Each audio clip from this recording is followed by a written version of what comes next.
प्रतिशोध भाग 11। पिछले भाग में आपने पढ़ा कि अजय, रवि और पिंकी विस्तार से सारी बातें विकास को बताती हैं। विकास शब्द सा सबको देखता रहता है। पिंकी विकास को स्नेहा की डायरी दे देती है। अब आगे रवि अजय और पिंकी से कहता है कि कुछ देर के लिए विकास को अकेला छोड़ दो, उसे खुद सोचने समझने दो और तय करने दो। अजय और पिंकी वहाँ से चले जाते हैं। विकास रवि के रूम में जाकर स्नेहा की डायरी पढ़ने लगता है। उसे बहुत खुशी होती है ये जानकर कि स्नेहा भी उससे प्यार करती थी, पर दुख भी होता है कि अब वो इस दुनिया में नहीं है। इसके बाद भी वो उन पन्नों को दोबारा पढ़ता है जहाँ टोनी का जिक्र था। फिर सोचने लगता है कि मुझे भी तो पता था स्नेहा और अजय दोनों ही टोनी को पसंद नहीं करते, फिर मैं टोनी के इतना करीब कैसे चला गया। क्या सच में मैंने टोनी पे अंधा विश्वास किया है? वो अपने पिछले 2 महीने के जीवन को याद करता है। उसे महसूस होता है कि हाँ, टोनी के आने के बाद ही वो अजय से दूर हो गया। उसने स्नेहा को खो दिया, वो हंसना भूल गया, और जिसने कभी पान सुपारी तक नहीं खाई वो ड्रग्स लेने लग गया, अपने परिवार से दूर हो गया। ये सब तब से ही तो हो रहा है जब से उसने टोनी से दोस्ती की। उसके पहले तो सब ठीक था। वो खुद से ही सवाल जवाब में उलझा हुआ था कि तभी रवि आ जाता है। रवि, क्या सोच रहे हो? विकास, सोच रहा हूँ कि एक बार टोनी से मिलूं। रवि, क्या तुम पागल हो गए हो? वो फिर तुम्हें उकसाएगा और ड्रग्स दे देगा, या अगर उसे पता चल गया कि अब तुम नॉर्मल हो तो वो तुम्हारे साथ कुछ भी कर सकता है। विकास, हाँ मैं जानता हूँ, लेकिन स्नेहा के साथ क्या हुआ ये जानने के लिए उससे मिलना ज़रूरी है। मैं उससे मिलूँगा, लेकिन उसे एहसास नहीं होने दूँगा कि अब मैं नॉर्मल हूँ। और अगर वो मुझे ड्रग्स देगा तो उसके लिए तुम मुझे कोई इंजेक्शन दे देना, जो मैं ड्रग्स के इंजेक्शन से बदल दूँगा। Ravi, wow, very smart you are. मुझे तो अब तक यही लग रहा था कि तुम बहुत सीधे हो। विकास, हाँ रवि, जो मेरे साथ अच्छा है उनके लिए मैं बहुत अच्छा हूँ, लेकिन जो मेरे अपनों के साथ गलत करेगा मैं उसे नहीं छोड़ूंगा। रवि, ठीक है, लेकिन हमें अजय और पिंकी की राय भी जान लेनी चाहिए। मैं शाम को उनको बुला लेता हूँ। शाम को चारों साथ बैठे होते हैं। विकास अपना प्लान सबको बताता है। अजय कहता है कि मेरे ख्याल से हमें जल्दीबाजी नहीं करनी चाहिए, नहीं तो गड़बड़ भी हो सकती है। टोनी बहुत स्मार्ट है और अपने पैसे के दम पर वो कुछ भी कर सकता है। विकास, तो क्या हम हाथ पर हाथ धरे बैठे रहें? पहले ही इस मामले में देर हो चुकी है, और अगर अब हम और देर करेंगे तो जो थोड़ी बहुती उम्मीद है सबूत मिलने की वो भी ख़त्म हो जाएगी। अजय, तुम्हें क्या लगता है कि अभी भी तुम्हें कोई सबूत मिलेगा वहाँ? तुम शायद अब तक टोनी को नहीं समझ पाए हो। वो बहुत ही शातिर है। उसने ऐसा ना जाने कितने कांड किए हैं, और सबूत मिटाना उसके बाएं हाथ का खेल है। या ये कहूँ कि वो इतनी सफाई से सब करता है कि कोई सबूत छोड़ता ही नहीं। मैंने इन दिनों टोनी की हिस्ट्री खंगाल ली है। वो ना जाने कितनों का रेप कर चुका है और उन्हें मार चुका है। विकास, तो फिर हम क्या करें? हम कैसे उसका सच सामने लाएं? अब की बार रवि कहता है, हमें सबूत नहीं मिलेगा तो हमें सबूत बनाना पड़ेगा। उसके लिए हमें टोनी का मुंह खुलवाना होगा। मेरे ख्याल से विकास ठीक कह रहा है। एक बार विकास को टोनी से मिलाना चाहिए। मुझे विकास का प्लान ठीक लग रहा है। मैं कुछ नॉर्मल इंजेक्शन दे दूंगा जो विकास को बहुत ही सावधानी से बदलनी होगी। आखिरकार तय होता है कि टोनी को बता दिया जाएगा कि विकास वापस आ चुका है। विकास, अजय एक बात और बताओ, जो मुझे लग रहा था कि तुम्हारी और स्नेहा की नज़दीकियाँ बढ़ रही हैं, वो सब क्या था? अजय, अरे कुछ दिनों बाद तुम्हारा बर्थडे आने वाला है, उसकी प्लानिंग कर रहे थे हम। विकास, ओह, और मैंने कैसे टोनी के बहकावे में आकर गलत सोच लिया। अजय, इसमें तुम्हारी कोई गलती नहीं है, तुम्हें वही दिखा जो तुम्हें दिखाया गया। अगले दिन विकास अपने घर आ जाता है और टोनी को भी बता देता है कि वो वापस आ चुका है। टोनी तो खुश हो जाता है। दोनों मिलने का प्लान बनाते हैं और टोनी अपनी गाड़ी लेकर विकास के घर पहुंचता है।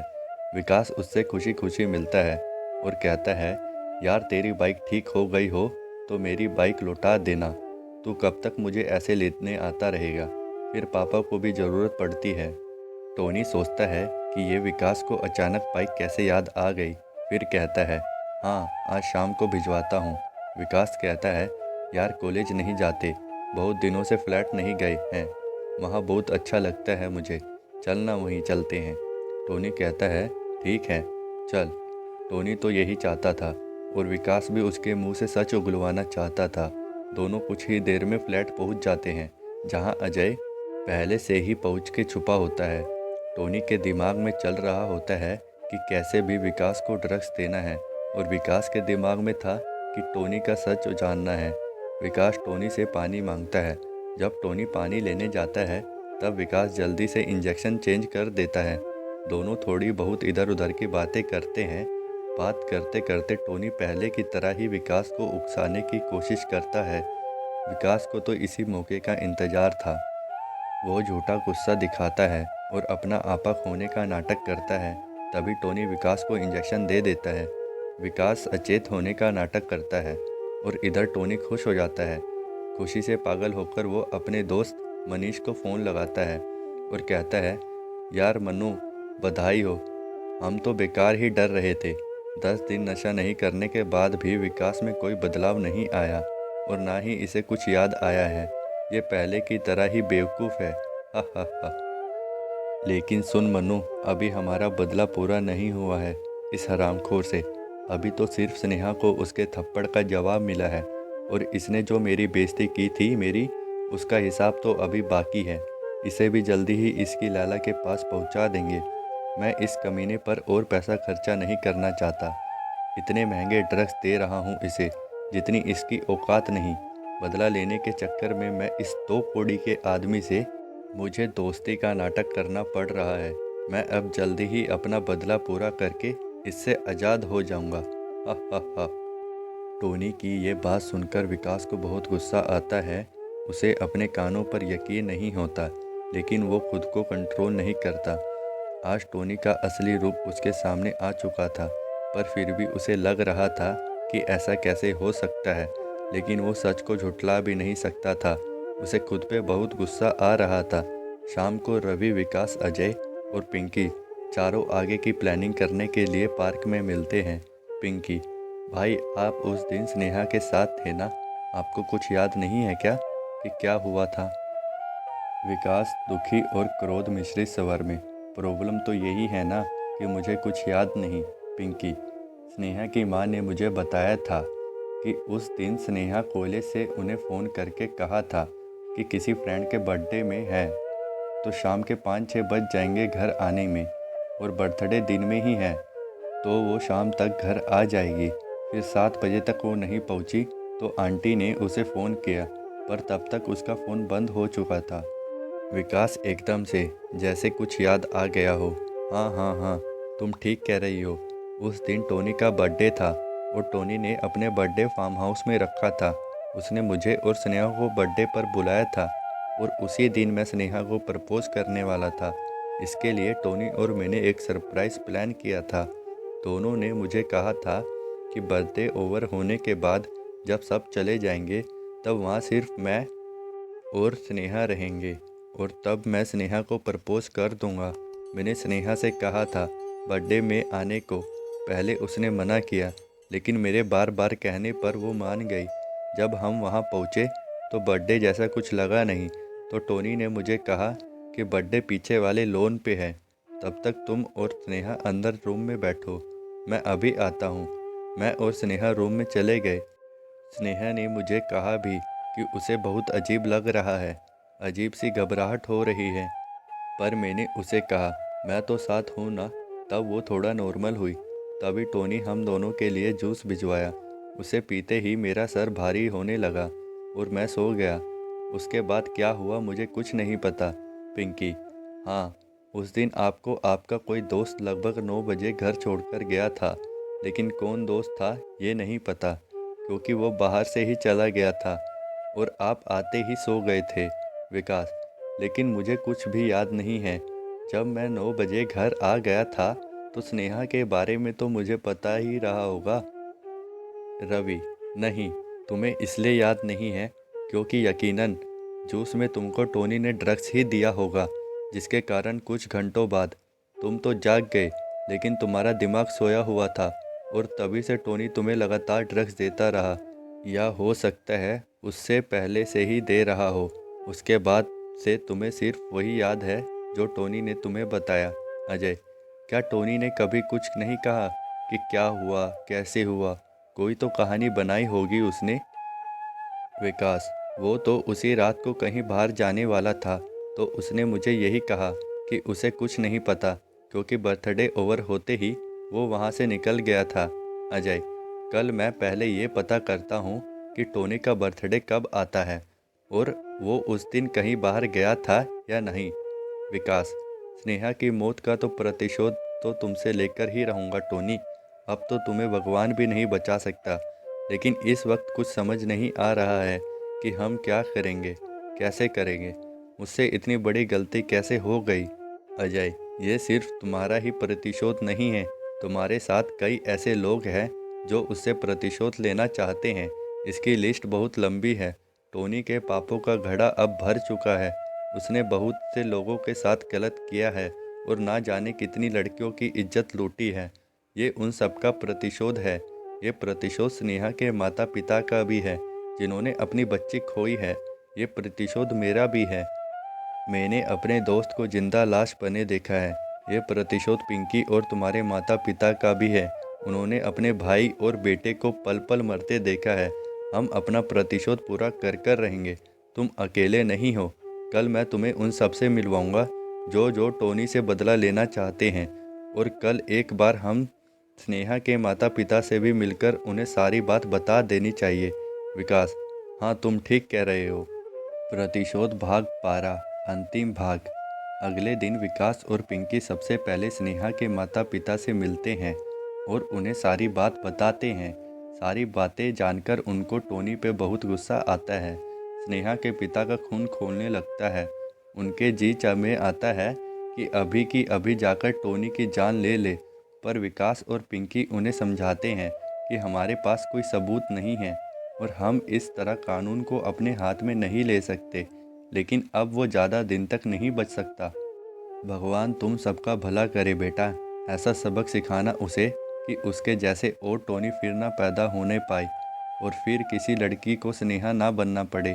अजय विकास को गौतम से मिलवाता है और कभी टोनी का बहुत अच्छा फ्रेंड हुआ करता था, लेकिन टोनी ने उसके साथ बहुत गलत किया था, उसे धोखा दिया था। गौतम एक बहुत ही पैसे वाला और अच्छे घर का संस्कारी और समझदार लड़का था, इसलिए उससे सोच समझकर कदम उठाने का फैसला किया। वह टोनी को सबक सिखाना चाहता था। इसके लिए उसने अपने कुछ आदमी टोनी के घर पे बतौर स्टाफ लगा रखे थे, जिससे उसे टोनी की सारी खबर रहती थी।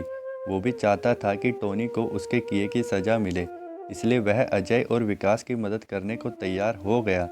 गौतम से पता चला कि टोनी का बर्थडे तो 2 महीने बाद आएगा। इसका मतलब साफ था, बर्थडे पार्टी सिर्फ एक बहाना था। टोनी के ड्राइवर से यह भी पता चल गया कि टोनी उस दिन कहीं नहीं गया था। रोज़ शाम को चारों, रवि, विकास, अजय, पिंकी की बैठक होती, लेकिन किसी को कोई उपाय नहीं सूझ रहा था। चारों बहुत परेशान थे। विकास, स्नेहा के मम्मी पापा को तो हमने बोल दिया कि स्नेहा को न्याय दिलवाएंगे, लेकिन कैसे दिलवाएंगे? एक सबूत नहीं है हमारे पास टोनी के खिलाफ। अजय, हाँ ये बात तो है, मुझे भी समझ नहीं आ रहा कि सबूत आखिर लाए कहाँ से। रवि, क्यों ना एक बार गौतम की हेल्प लेकर फार्म हाउस जाया जाए, हो सकता है वहाँ कोई सबूत मिल जाए। तभी पिंकी बोलती है, मेरे दिमाग में एक आइडिया है। सब उसकी ओर देखने लगते हैं। वो कहती है, आप सभी ने कभी ना कभी टीवी पर देखा होगा कि मरा हुआ आदमी जिंदा हो गया है या उसका भूत आ गया। हम भी कुछ ऐसा ही करते हैं। हम स्नेहा का भूत दिखाकर टोनी को डराएंगे और डर के कारण वो सब बक देगा। पिंकी की इस बात पर सबको बहुत गुस्सा आता है। सब कहते हैं, यहाँ हम सब परेशान हैं और तुम्हें मजाक सूझ रहा है। लड़कियों को यही सब सूझ सकता है। पिंकी, मैं कोई मजाक नहीं कर रही, सीरियसली बोल रही हूँ। लेकिन कोई उसकी बात नहीं सुनता। 2-3 दिन बाद सभी फिर विकास के घर की छत पर साथ बैठते हैं कि अचानक लाइट चली जाती है। पिंकी कैंडल लेने नीचे चली जाती है। जब पिंकी कैंडल लेकर ऊपर आती है तो उसे देखकर तीनों की चीख निकल जाती है। क्योंकि ये पिंकी नहीं स्नेहा थी। इतने में लाइट भी आ जाती है। तब पिंकी ने स्नेहा का जो फेस मास्क लगाया था वो निकाला और कहा, क्यों डर गए ना? तुम सबको मुझ पर यकीन नहीं था। मैंने ये स्नेहा का फेस मास्क बनवा लिया है और अब हम इसी से टोनी को डराएंगे। अगर हम सब सेक्स हुए तो ठीक है, नहीं तो कोई दूसरा उपाय सोचेंगे। फिलहाल तो हमारे पास कोई दूसरा उपाय है भी नहीं। सभी को उसकी बात जच जाती है। अगले दिन टोनी और विकास फ्लैट में होते हैं। तभी टोनी की नज़र फ्लैट के बाहर लॉन पे पड़ती है। उसे स्नेहा की एक झलक दिखती है। वो थोड़ा घबरा जाता है पर सोचने लगता है उसका भ्रम है। पर थोड़ी देर बाद स्नेहा फिर उसे दिखती है। इस बार वो एकदम से डर जाता है और विकास को कहता है, विकास वो वहाँ लोन पे तुझे कुछ दिखा क्या? विकास, क्या? टोनी, स्नेहा। विकास, वो तो मुझे हर वक्त दिखाई देती है, सोते जागते उठते बैठते हर वक्त। टोनी, तू तो पागल है, चल जल्दी घर चल। टोनी की हालत खराब हो जाती है। वो समझ नहीं पा रहा था कि उसने सच में स्नेहा को देखा या उसका भ्रम था। वो दिन भर परेशान सा रहता है।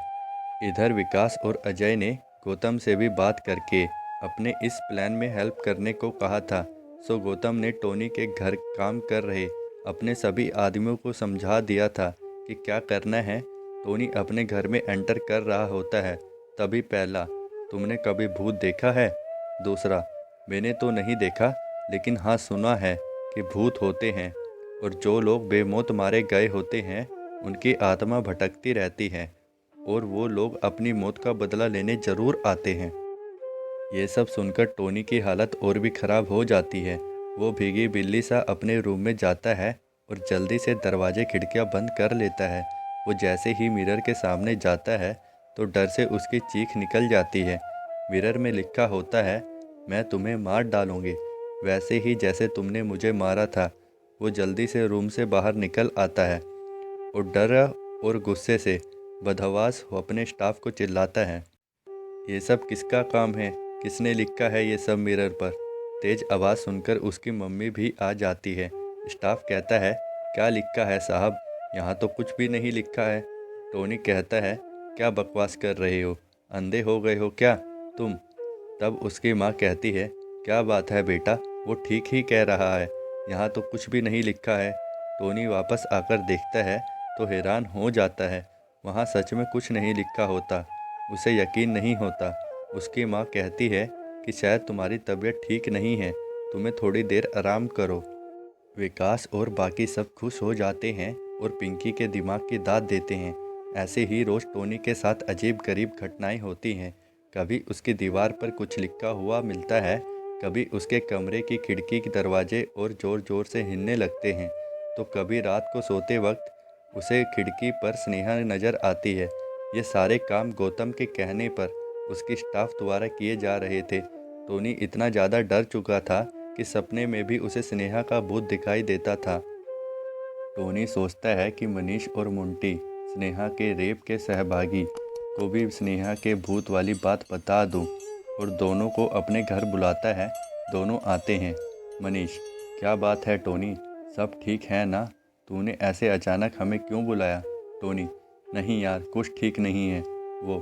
वो मुझे स्नेहा का भूत दिखता है हर जगह। मनीष और मुंटी ज़ोर ज़ोर से हंसने लगते हैं। क्या उस विकास की तरह कहीं तुझे भी तो प्यार नहीं हो गया उससे? टोनी, मैं जानता था कि तुम दोनों मेरा मजाक बनाओगे, इसलिए मैं तुम लोगों को इतने दिनों से ये बात बता नहीं रहा था।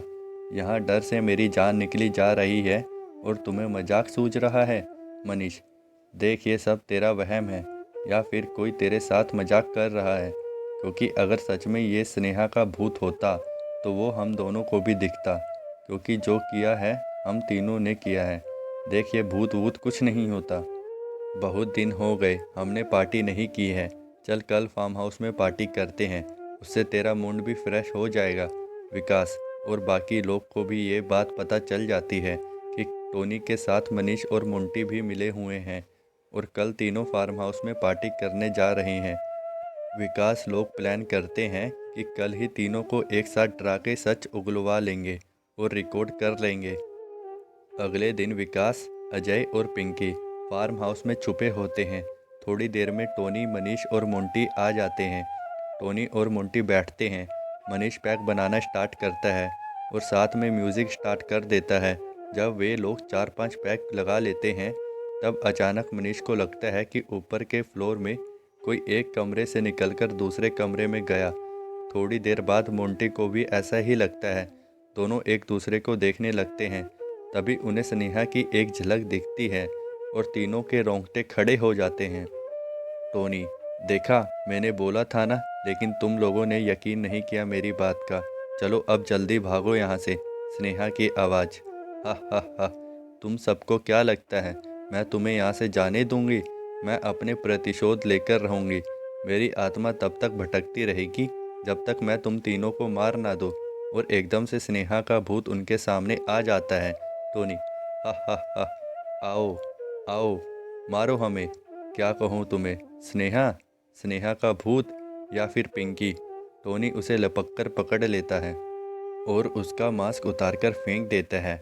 उधर विकास और अजय को भी उसके दो स्टाफ पकड़कर अंदर ले आते हैं और दोनों को रस्सी से बांध देते हैं। टोनी, मोंटी और मनीष तीनों हंसते हैं और टोनी कहता है, प्लान तो तुम्हारा बहुत अच्छा था और मैं तो डर भी गया था, लेकिन क्या है ना, गेम खेलने में तुम अभी सब कच्चे हो। अब तुम सब सोच रहे होंगे कि मुझे तुम्हारा राज कैसे पता चला, तो चलो मैं बता ही देता हूँ। क्या है कि मेरा ये दोस्त मनीष भूतों पे विश्वास नहीं करता। इसे डाउट हुआ कि कुछ गड़बड़ है। तब कल रात इसने तुम सबका पीछा किया और तुम्हारी बातें सुन ली। अब तुम सबका प्लान चौपट हो चुका है, तो तुम तीनों भी मरने के लिए तैयार हो जाओ। लेकिन मरने से पहले तुम तीनों की आखिरी ख्वाहिश पूरी कर देता हूँ। तुम लोग मुझसे सच सुनना चाहते थे ना, तो सुनो। हाँ, हमने ही स्नेहा का रेप किया। मैंने, मनीष ने, फिर मोंटी ने। पता नहीं कितनी बार मज़े किए हमने उसके साथ, लेकिन क्या है ना, उसे हमें जिंदा नहीं छोड़ सकते, इसलिए हमें उसे जलाना पड़ा। हा हा हा, बोलो क्या उखाड़ लोगे तुम लोग हमारा? विकास गुस्से से, कमीने, क्यों किया तुमने उसके साथ ऐसा?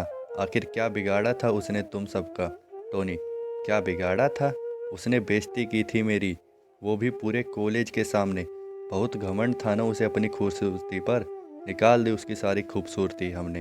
हा हा हा, साली दो कौड़ी की लड़की। विकास, तेरी इतनी हिम्मत? कमीने, मैं तुझे जिंदा नहीं छोड़ूंगा।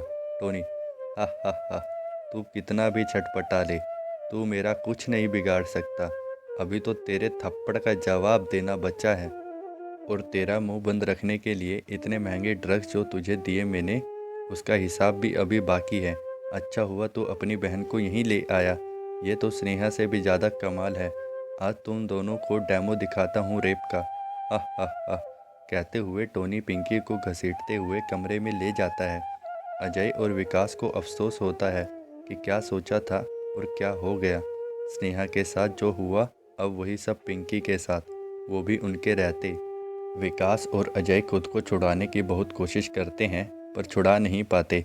पिंकी चीखती रह जाती है, भाई भाई बचाओ बचाओ। उधर गौतम का आदमी फ़ौरन गौतम को खबर कर देता है कि गड़बड़ हो गई है। टोनी को सब पता चल गया है। गौतम तुरंत पुलिस को और रवि को इन्फॉर्म कर देता है। रवि स्नेहा और पिंकी के घर वालों को इन्फॉर्म कर देता है। सभी निकल पड़ते हैं फार्म हाउस की तरफ। मनीष और मोंटी विकास और अजय पर नज़र रखते हैं और टोनी पिंकी को रूम में ले जाकर बेड पर पटक देता है और कहता है, बहुत डराया है तुमने मुझे, आज बताता हूँ तुझे डर किसे कहते हैं। ऐसा हाल करूँगा तेरा कि जिएगी तो कहीं मुंह दिखाने से डरेगी और मर जाएगी तो दोबारा जन्म लेने से डरेगी। टोनी उसे हाथ लगाने ही वाला था कि बिजली की फुर्ती से वो उठी और उसे झटक कर एक तरफ फेंक दी। टोनी दोबारा उसकी तरफ लपका, लेकिन ये क्या, ये तो स्नेहा थी। टोनी, अरे बेवकूफ़, तू तो अपने भाई से भी ज़्यादा बेवकूफ़ निकली। अब तू ये मास्क लगा के और नहीं डरा सकती मुझे। लेकिन सारी बातों को अनसुना करके वो टोनी की तरफ बढ़ती है और उसे उठा के पटक देती है। दरवाजे अपने आप खुल जाते हैं और टोनी ऐसे बाहर जाकर गिरता है जैसे किसी ने उसे अंदर से बाहर की ओर फेंक दिया हो। मनीष और मोंटी को भी टोनी के जैसा हाल होता है। ऐसा लगता है जैसे कोई उनको बुरी तरह पीट रहा है। किसी को समझ नहीं आता कि ये पिंकी ने वापस से स्नेहा का मास्क क्यों लगा लिया और इसमें इतनी शक्ति कहाँ से आ गई अचानक। इधर विकास और अजय की रस्सी अपने आप खुल जाती है।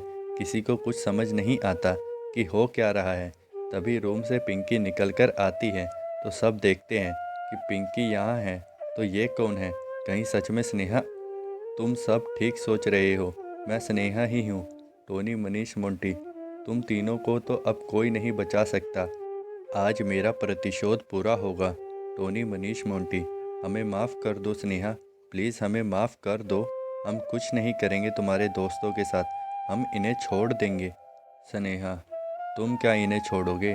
इन्हें तो तुम हाथ भी नहीं लगा सकते। तभी गौतम और रवि पुलिस को लेकर वहां पहुंच जाते हैं। साथ ही पिंकी और स्नेहा के माता पिता भी पहुंच जाते हैं। स्नेहा के माता पिता उसे देखकर रोने लगते हैं। स्नेहा अपने माता पिता से कहती है, आप रोइए मत, मैं हमेशा आपके आसपास आपके साथ ही रहूंगी। ये तीनों मेरे गुनहगार हैं, इन्हें सज़ा भी मैं ही दूंगी। आज इंसाफ अदालत नहीं, मैं करूंगी। तभी वो अपनी नज़र उन तीनों पर डालती है और तीनों वस्त्रहीन हो जाते हैं और शर्म से अंदर कमरे में भागते हैं। जैसे ही वो अंदर जाते हैं, स्नेहा अपनी दिव्य शक्ति से वहां आग लगा देती है। फिर स्नेहा विकास को एक नज़र प्यार से देखती है, जैसे कि कह रही हो, मैं भी तुम्हें बहुत प्यार करती हूँ और हमेशा तुम्हारे साथ हूँ। चारों ओर धुआं धुआं हो जाता है। सभी जल्दी जल्दी वहाँ से बाहर आ जाते हैं। थोड़ी ही देर में पूरा फार्म हाउस धू धू करके जलने लगता है। फार्म हाउस से नज़र हटते ही सब स्नेहा को ढूंढने लगते हैं, लेकिन वो तो जा चुकी थी अपना प्रतिशोध पूरा करके।